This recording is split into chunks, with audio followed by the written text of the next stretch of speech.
All of his co-workers were gone. What could it mean? Stanley decided to go to the meeting room. Perhaps he had simply missed a memo.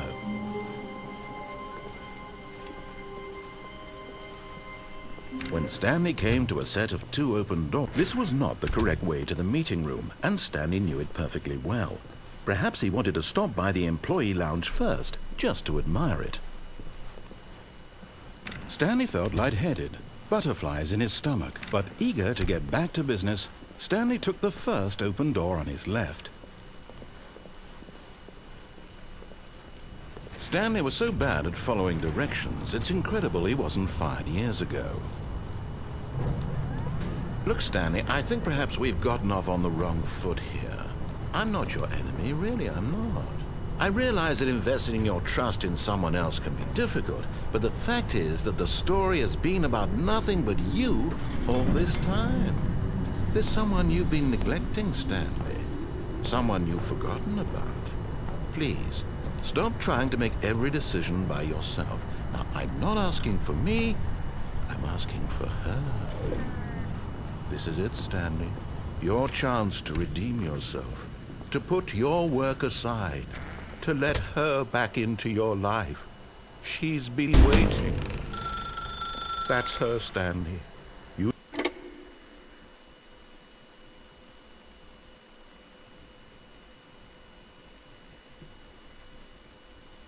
Oh, Stanley, is that you? Hold on, sweetie. Sorry to keep you waiting. I'm just pulling the bread out of the oven. All right. Okay, there we go. All right, now, I want you to come in and tell me all about your day.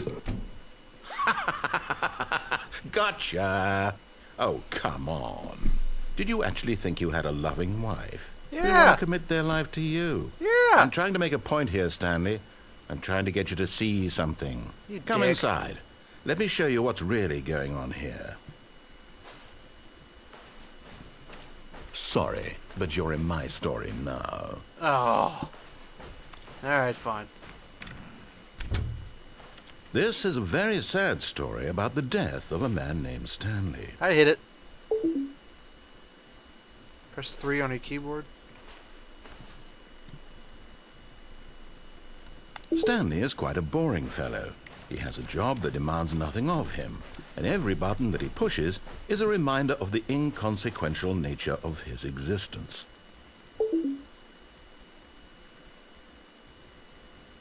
I'm not doing it. I'm not doing it. No. No. I ain't doing it.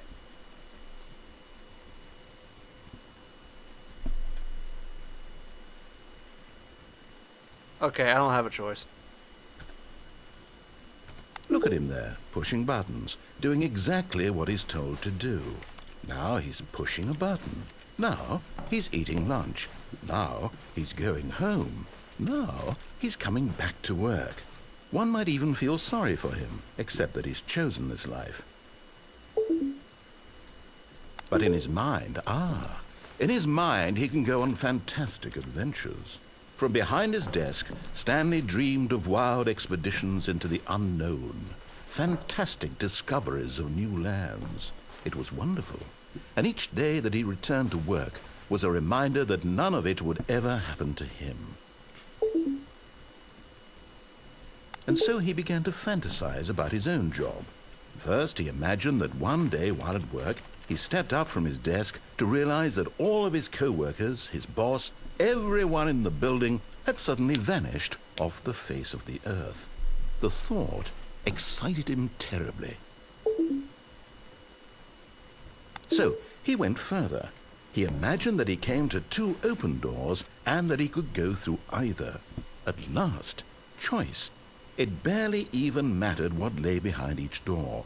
The mere thought that his decisions would mean something was almost too wonderful to behold. As he wandered through this fantasy world, he began to fill it with many possible paths and destinations. Down one path lay an enormous round room with monitors and mind controls. And down another was a yellow line that weaved in many directions. And down another was a game with a baby. And he called it the Stanley Parable.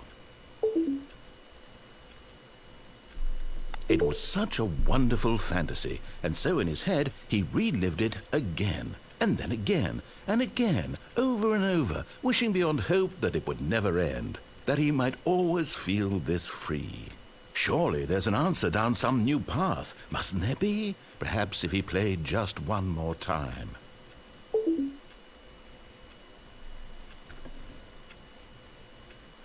But there is no answer.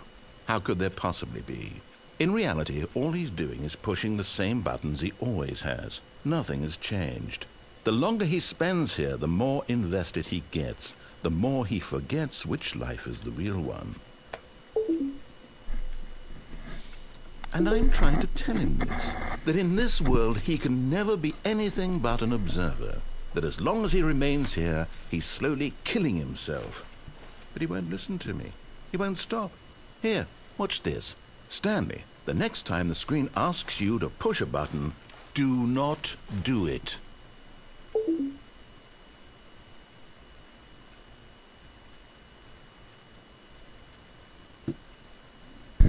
See how long it takes.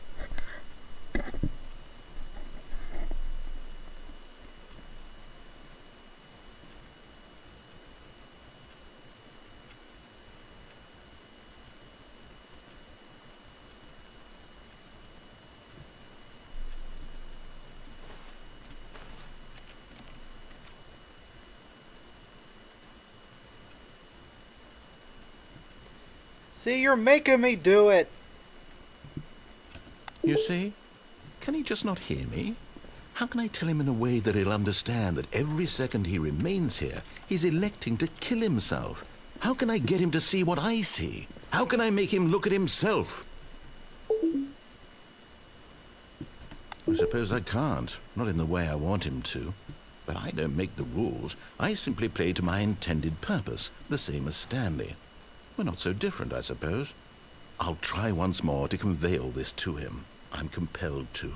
I must. Perhaps, well, maybe this time he'll see. Maybe this time. And I tried again, and Stanley pushed a button. And I tried again, and Stanley pushed a button. And I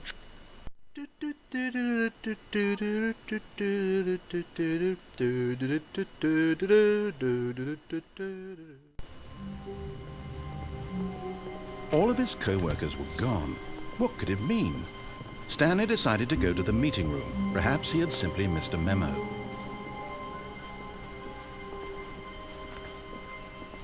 When Stanley came to a set of two open doors, this was not the correct way to the meeting room, and Stanley knew it perfectly well. Perhaps he wanted to stop by the employee lounge first, just to admire it. The lounge was grand, majestic.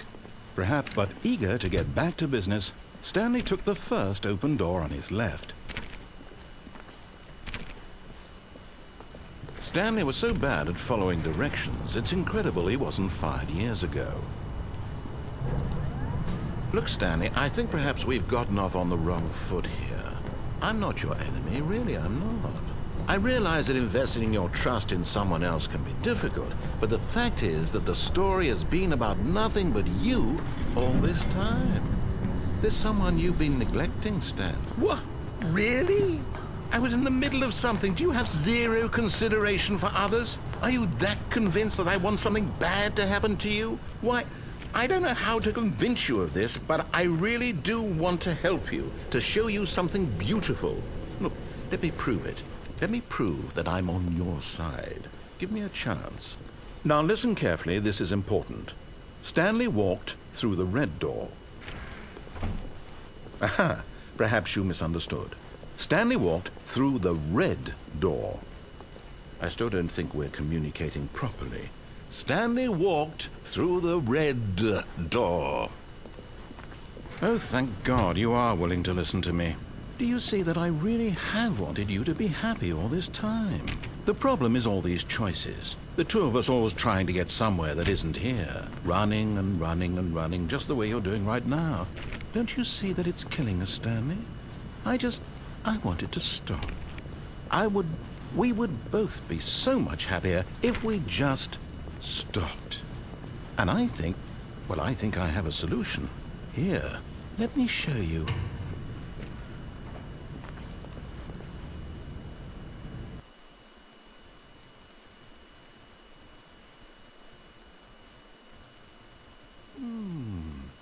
What do we want? What are we looking for? Here. Yes. Oh, it's beautiful, isn't it? If we just stay right here, right in this moment with this place, Stanley, I think I feel happy. I actually feel... No, wait. Where are you going? Right. Where were we?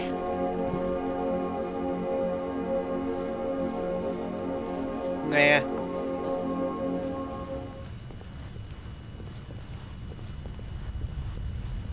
Oh no. Stay away from those stairs. If you hurt yourself, if you die, the game will reset. We'll lose all of this. Please, no, Stanley, let me stay here. Don't take this from me.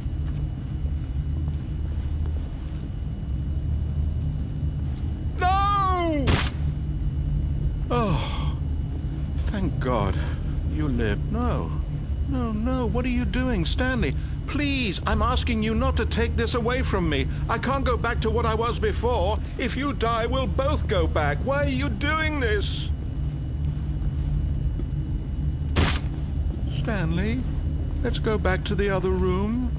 Can you do that for me?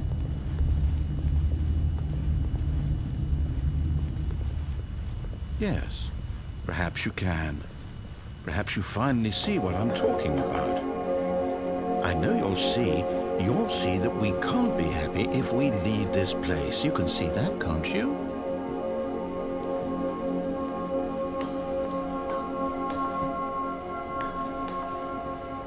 No, perhaps not.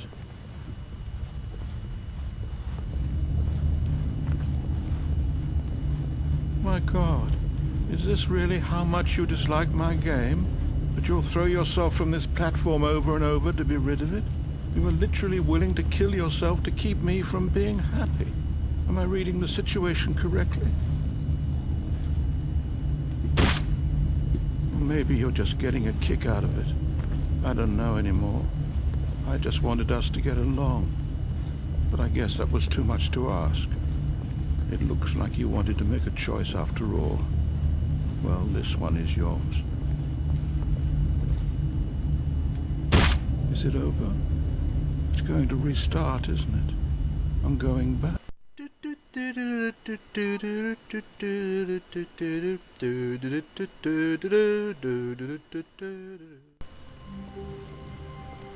Stanley decided to go to the meeting room to check on his co-workers. He never functioned well by himself and constantly needed support and guidance from others, so the thought of total solitude was terrifying to him. When Stanley came to a set of 2 open doors, he entered the door on his left.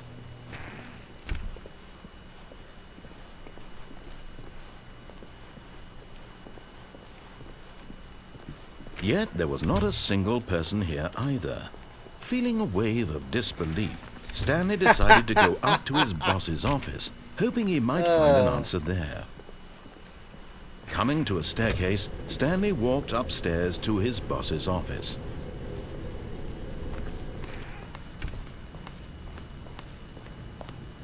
Stepping into his manager's office, Stanley was once again stunned to discover not an indication of any human life.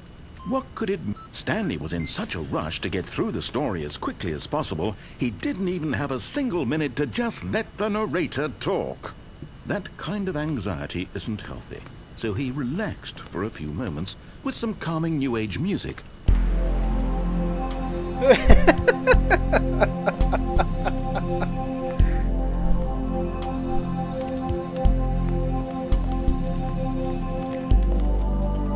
Feeling soothed and rejuvenated, Stanley calmly walked forward into the opened passageway.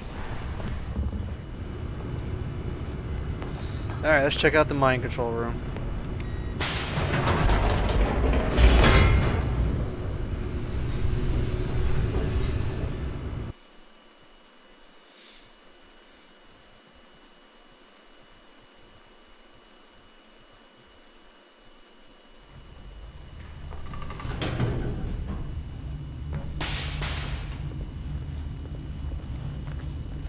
Stanley walked straight ahead through the large door that read Mind Control Facility.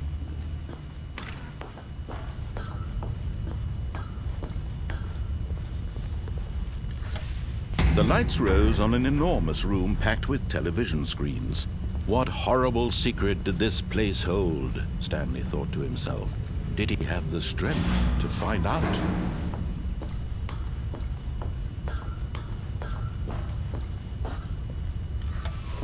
Now the monitors jumped to life, their true nature revealed. Each bore the number of an employee in the building, Stanley's co-workers.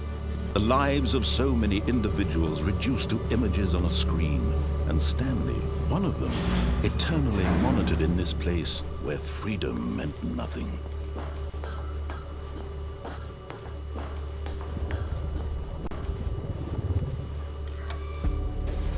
This mind control facility, it was too horrible to believe. It couldn't be true.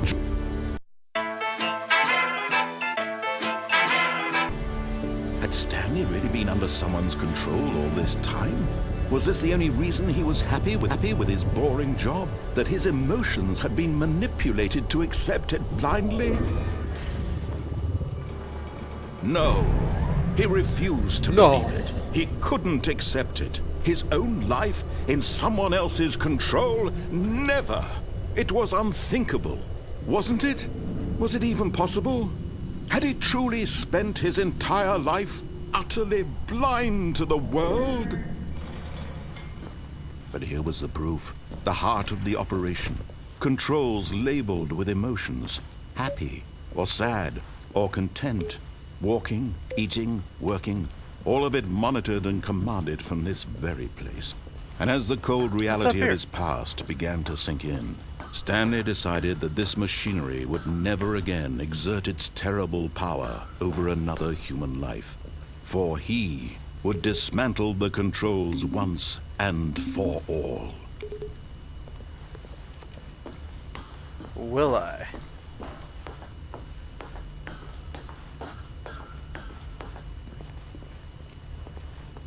What's in here?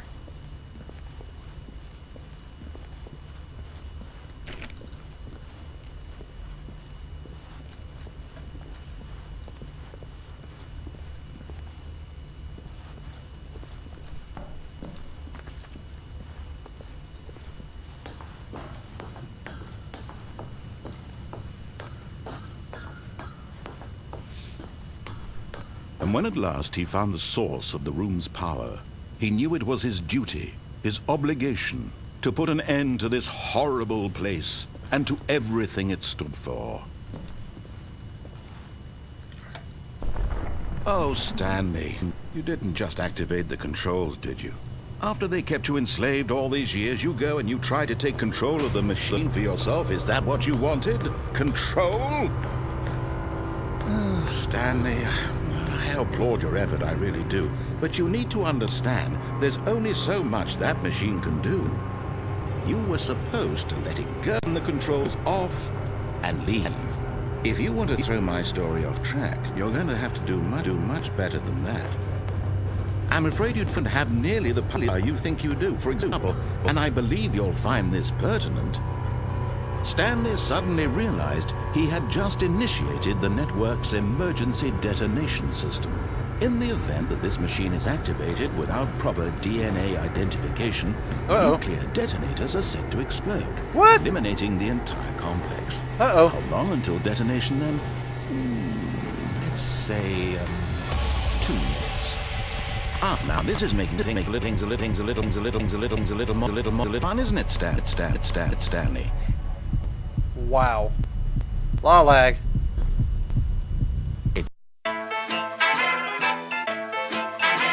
to shine. You are the star. It's your story now. Shape it to your heart's desires. Oh, this is much better than what I had in mind. What a shame we have so little time left to enjoy it. Mere moments until the bomb goes off. But what precious moments each one of the mere. Time to talk about you, about me, where we're going, what all this means. I barely know where to start. What's that? You'd like to know where your co-workers are? A moment of solace before you're obliterated? All right, I'm in a good mood. You're gonna die anyway. I'll tell you exactly what happened to them. I erased them. I turned off the machine. I set you free. Of course, that was merely in this instance of the story. Sometimes when I tell it, I simply let you sit there in your office forever, pushing buttons endlessly and then dying alone. Other times, I let the office sink into the ground, swallowing everyone inside, or I let it burn to a crisp. I have to say this, though, this version of events has been rather amusing. Watching you try to make sense of everything and take back the control wrested away from you, it's quite rich. I almost hate to see it go. But I'm sure whatever I come up with on the next go-around There's gotta be will something I be can do. even better. My goodness, only 34 seconds left. But I'm enjoying this so much. You know what? To hell with it. I'm going to put some extra time on the clock, why not? These are precious additional seconds, Stanley. Time doesn't grow on trees. Oh dear me, what's the matter, Stanley? Is it that you have no idea where you're going or what you're supposed to be doing right now? Or did you just assume when you saw that timer that something in this room was capable of turning it off? I mean, look at you. Running from button to button, screen to screen, clicking on every little thing in this room. These numbered buttons, no, these colored ones. Or maybe this big red button, or this door. Everything, anything, something here will save me. Why would you think that, Stanley? That this video game can be beaten? Won? Solved? Do you have any idea what your purpose in this place is? Stanley, you're in for quite a disappointment. But here's a spoiler for you.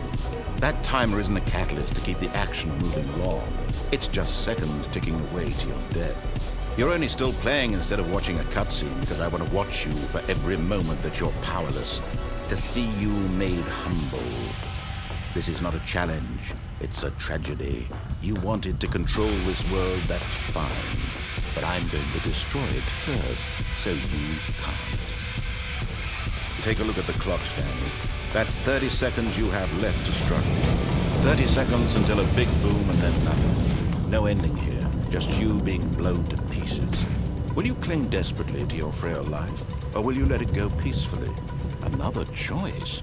Make it count, or don't. It's all the same to me, all a part of the joke. And believe me, I will be laughing at every second of your inevitable life from the moment we fade in until the moment I say, happily ever up.